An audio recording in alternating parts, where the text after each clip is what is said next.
이번 시간에는 무선통신망 구축 유지 보수, 장비장애 조치하기에 대해서 학습하겠습니다.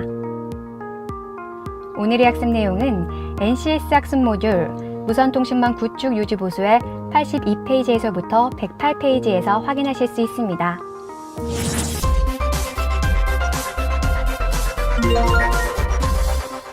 어려운 무선통신을 쉽고 재미있게 알려주는 NCS 무선통신망 구축 시간입니다. 안녕하세요. NCS의 FM 길라잡이 김호수입니다. 눈에 보이지 않는 무선통신망, 그 무선통신망의 맥을 짚어드리는 김세원입니다. 강사님 안녕하세요. 안녕하세요. 반갑습니다.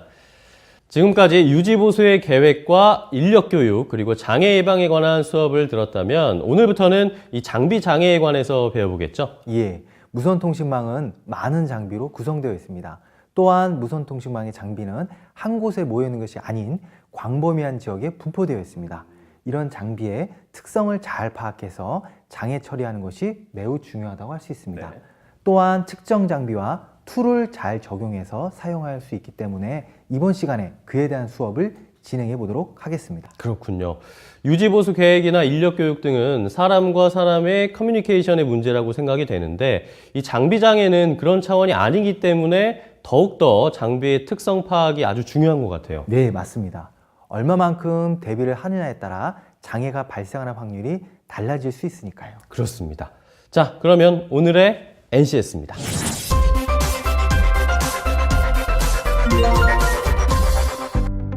오늘 배울 내용의 NCS 정보를 확인합니다. 우리는 이 중 장비장애 조치하기에 대해 알아보고자 합니다. 학습 목표입니다. 무선통신망 장비의 성능과 특성을 파악할 수 있다. 장애 원인을 분석하여 장애 복구 지침에 따라 장애를 처리할 수 있다. 장애 진단 및 품질 측정 툴을 활용할 수 있다. 장애 원인, 장애 위치, 장애 처리 결과에 대하여 장애 보고서를 작성할 수 있다. 유지보수 매뉴얼을 숙지함으로써 장비 장애가 재발되지 않도록 관리할 수 있다입니다. 선소학습으로 무선통신망 구축 시공, 무선통신망 구축 장비 발주가 있으며 핵심 용어로는 장애 발생 유형, 장애 처리 절차, 구축 환경, 유지보수 매뉴얼, 무선통신 장비 유지보수가 있습니다.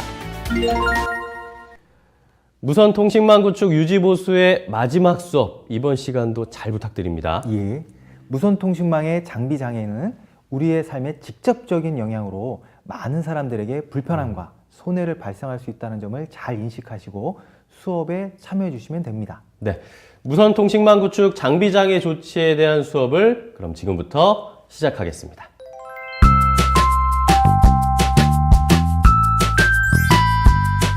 안녕하세요. 강사님과 함께 무선통신망 구축 수업을 진행하고 있는 무선통신망의 강한 여자 한윤서입니다. 강사님 안녕하세요. 안녕하세요.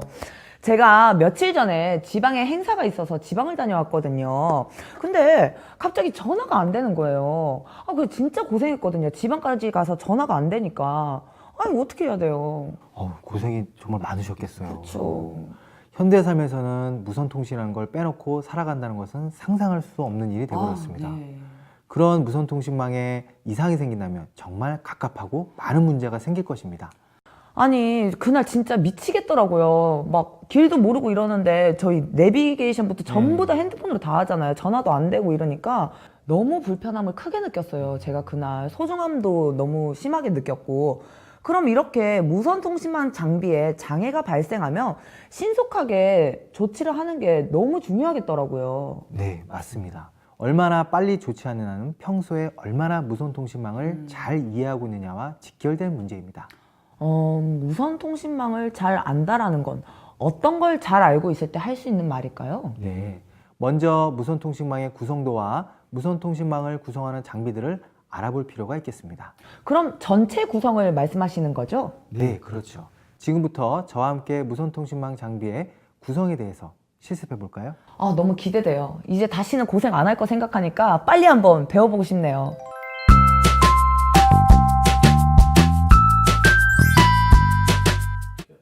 무선통신망 장비의 성능과 특성 파악에 대해서 알아보겠습니다. 지금 보고 계신 것이 무선통신망 구성도입니다. 무선통신망 장비의 구성에 대해서 알아보겠습니다. 구성 요소 및 기능 및 역할에 대해서 알아보겠습니다. U2는 LTE 칩을 내장한 사용자 단말기이며 그 형태는 스마트폰 또는 컴퓨터를 연결하는 무선 인터넷 연결 장치입니다. 여기에는 가입자 식별 및 인증을 위하여 유심카드를 삽입합니다. EMB입니다.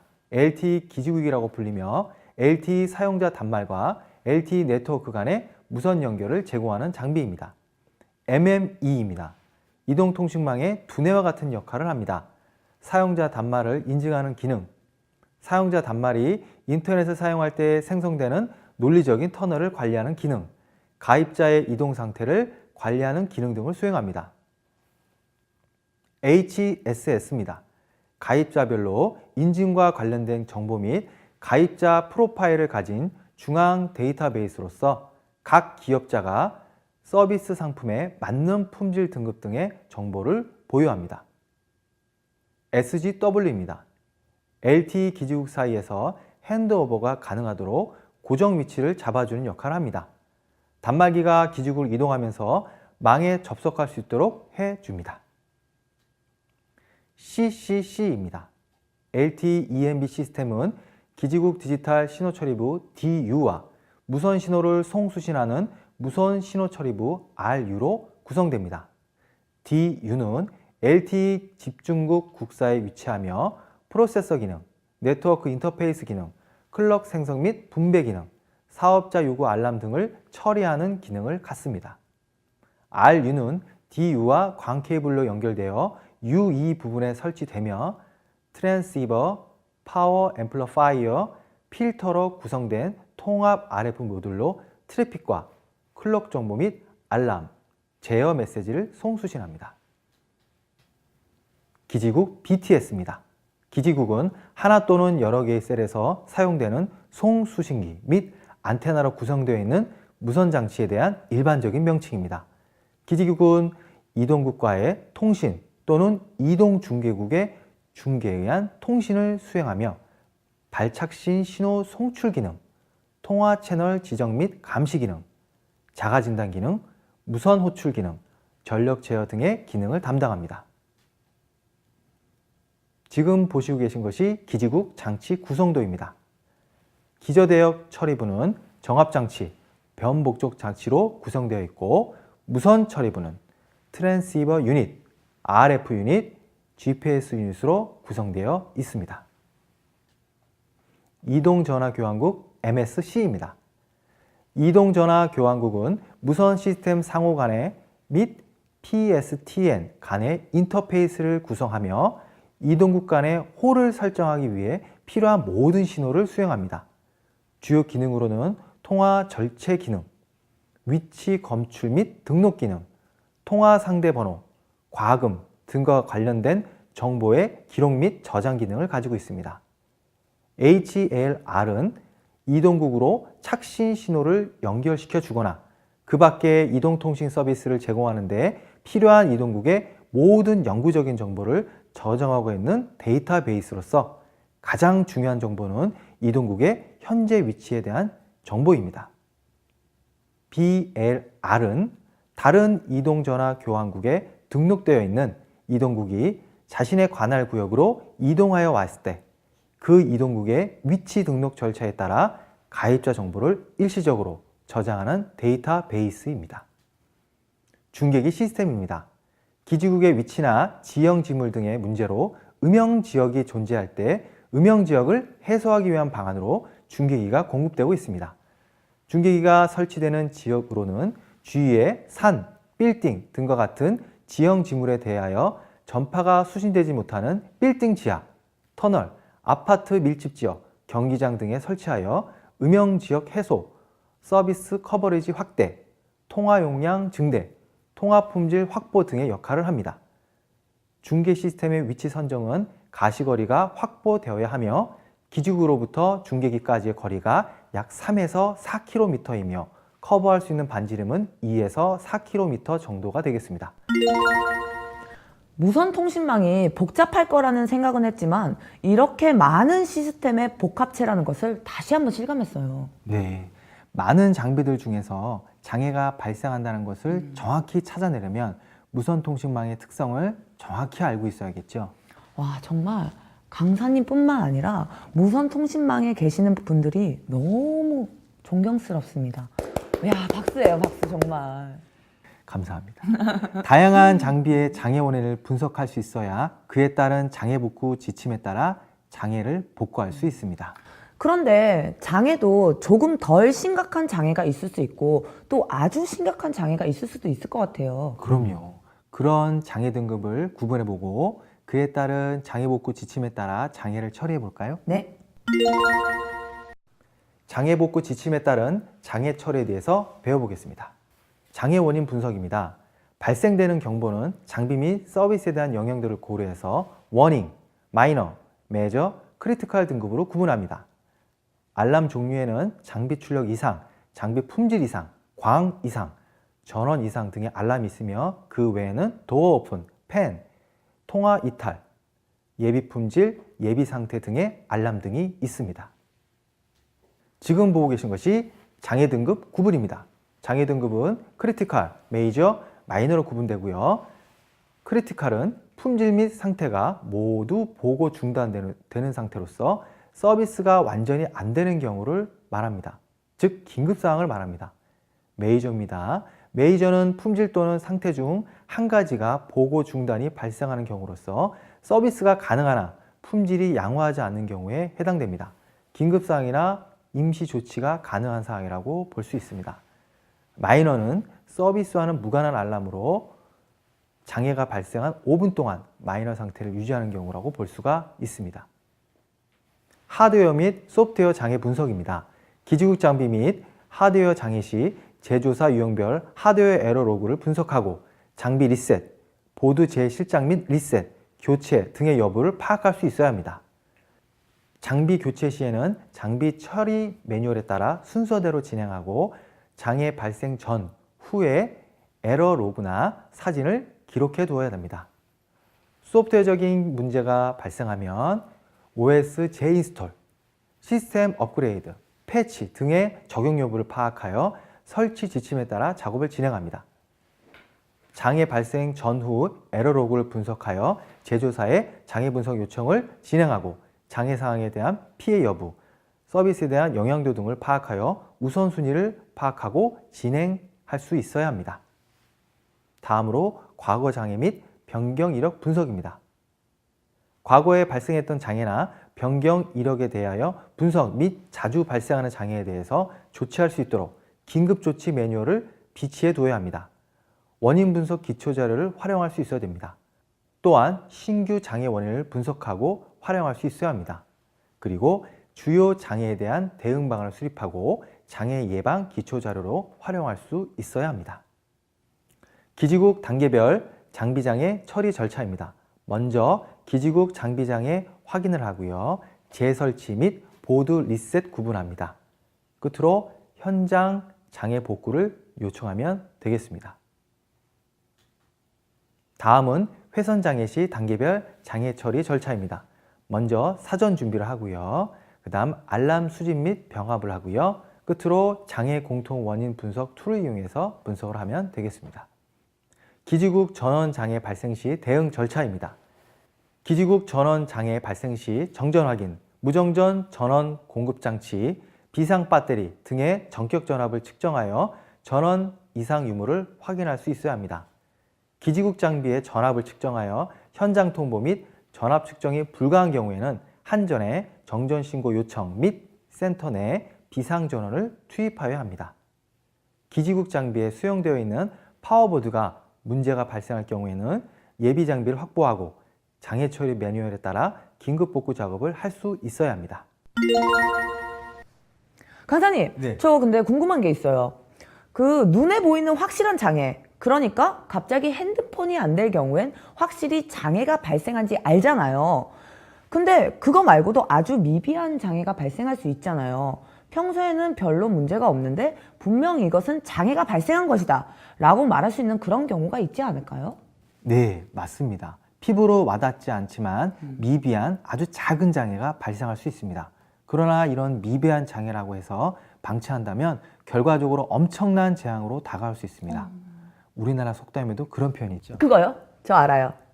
뭐냐면 호미로 막을 것을 가래로 막는다. 그 속담 맞죠? 와, 정확히 맞추셨는데요. 대단하십니다. 제가 한머리 합니다. 똑똑. 장애 원인을 찾고 또 장애를 처리하고 나면 그럼 그 다음에는 어떻게 해야 되나요? 근데 제가 볼 때 지금까지 수업을 해온 과정을 보면 강사님이 또 그냥 넘어가진 않으실 것 같은데요? 이제 정말 무선통신망의 강한 분이 되신 것 같습니다. 아이고야. 장애 원인, 장애 위치, 장애 처리 결과에 대하여 장애 보고서를 작성하면 됩니다. 지금 보고 계신 것이 장애 접수 보고서입니다. 장애 접수 보고서는 장애 발생 시 바로 장애 접수 보고서를 작성하고요. 장애 처리를 완료하고 24시간 이내 승인자에게 작성해서 장애 결과 보고서를 작성합니다. 장애 결과 보고서는 향후 유사 장애 조치 및 재발 방지에 활용할 수 있도록 문서화하여 기록 관리하며 정기적인 기술 교육을 통해 공유해야 합니다. 지금 보고 계신 것이 장애 결과 보고서입니다. 담당 부서별 장애 보고 내역을 작성하여 보고합니다. 협력사, 유지보수 회사에 보고를 작성하게 합니다. 상주 엔지니어링은 장애 처리를 지원하고 장애 원인 분석 및 해결 방안을 보고합니다.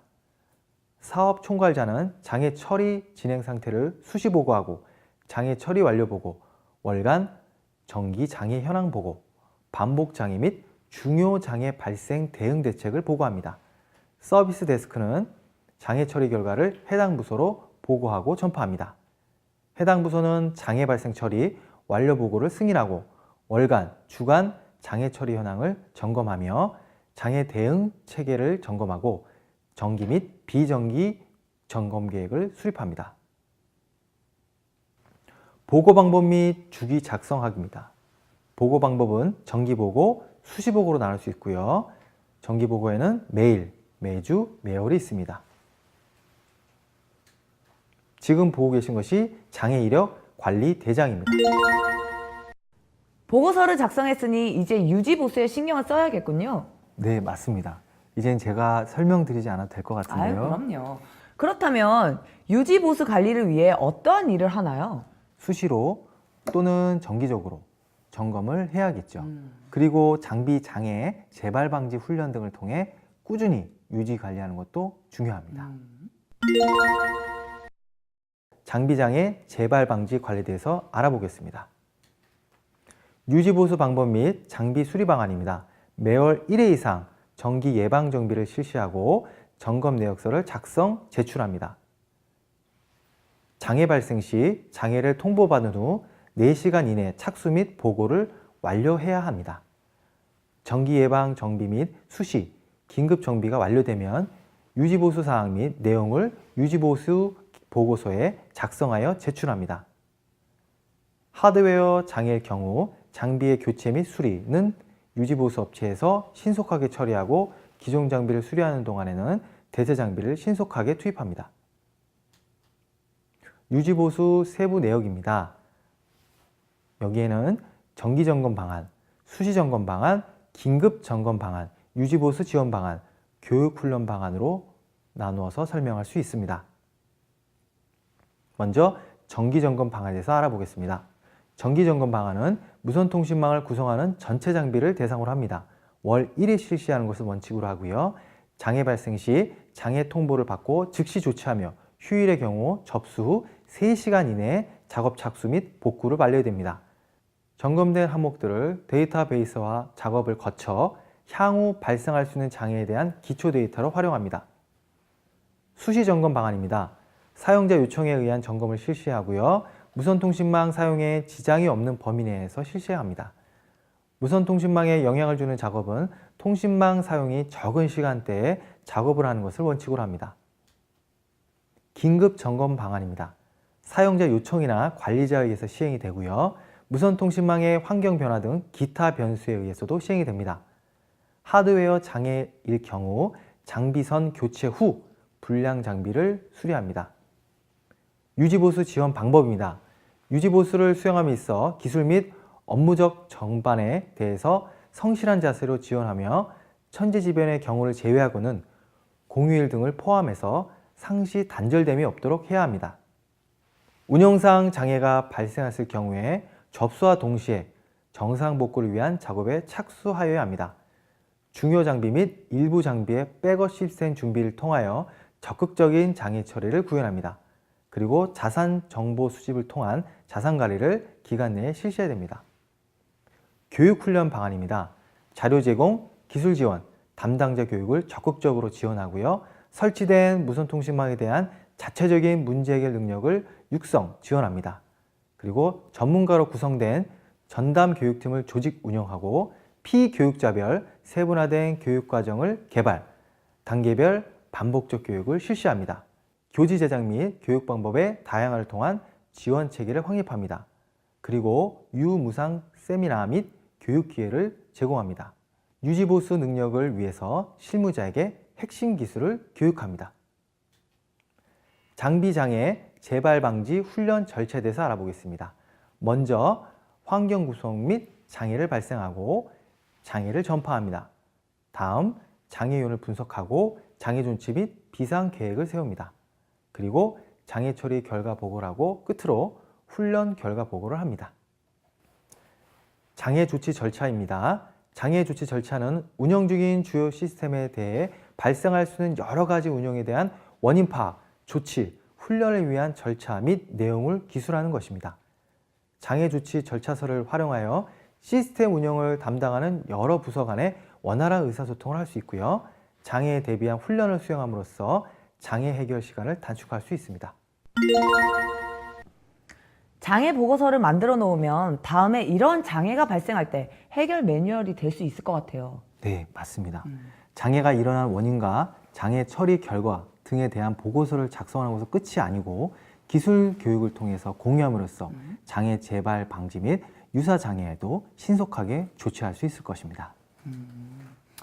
아휴, 이렇게 말씀을 잘 하시는데 어디 가신다 그래요? 너무 슬프잖아요, 지금. 왜요?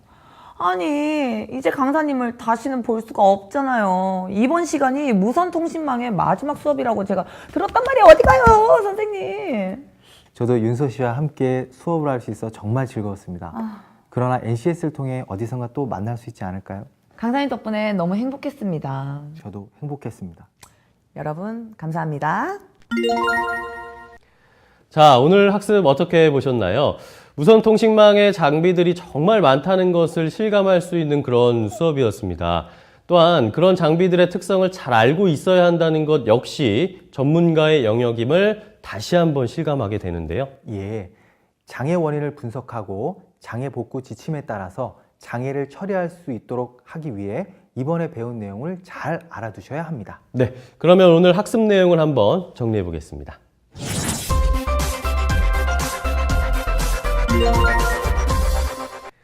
학습 내용 정리입니다. 무선통신망의 구성 요소에는 UE, ENB, MME, HSS, SGW가 있습니다. 발생되는 경보는 장비 및 서비스에 대한 영향도를 고려해 워닝, 마이너, 메이저, 크리티컬 등급으로 구분합니다. 기지국 장비 장애 발생 시 발생 시간, 장애 지역, 장애 국소수, 장애 영향 부위, 현재 진행 상태 등을 파악해 단계별로 대응합니다. 회선 장애 발생 시 망 이중화, 장애 회선 블라킹, 지능망 등이 자동으로 서비스 절체되도록 구성되어야 합니다. 장애 진단 및 품질 측정은 애플리케이션을 이용한 품질 측정 툴, 알람 리스트 뷰어를 이용해서 할 수 있습니다. 무선통신망 운용자는 장애 발생 시 장애 접수 보고서를 작성합니다. 장애 처리를 완료하고 24시간 이내에 승인자에게 장애 결과 보고서를 작성해서 제출합니다. 장애 결과 보고서는 향후 유사 장애 조치 및 재발 방지에 활용할 수 있도록 문서화해서 기록해야 하며 정기적인 기술 교육을 통해 공유합니다. 장비 장애 재발 방지 훈련 절차는 환경 구성 및 장애 발생, 장애 전파, 장애 요인 분석, 장애 조치 및 비상 계획, 장애 처리 결과 보고, 훈련 결과 보고 순으로 이루어집니다. 눈에 보이지는 않지만 현대인의 삶에서 뗄 수 없는 무선통신망. 그동안 김세연 강사님과 열심히 한번 배워봤는데 여러분들 어떠셨나요? 어려운 무선통신망 구축이라는 학습 내용을 쉽고 재미있게 설명해 주신 김세원 강사님 다시 한번 감사드립니다. 저도 감사드립니다. 네. 대세는 무선통신, 그 흐름의 맥을 잘 짚어드렸는지 모르겠습니다. 저도 함께하면서 많이 배우기도 했고 즐거운 시간이었습니다. 여기서 끝나는 학습이 아닌 여러분 업무에 도움이 되는 시간이었길 기대해 봅니다. 네. 끝까지 함께 시청해 주신 여러분 정말 고맙습니다.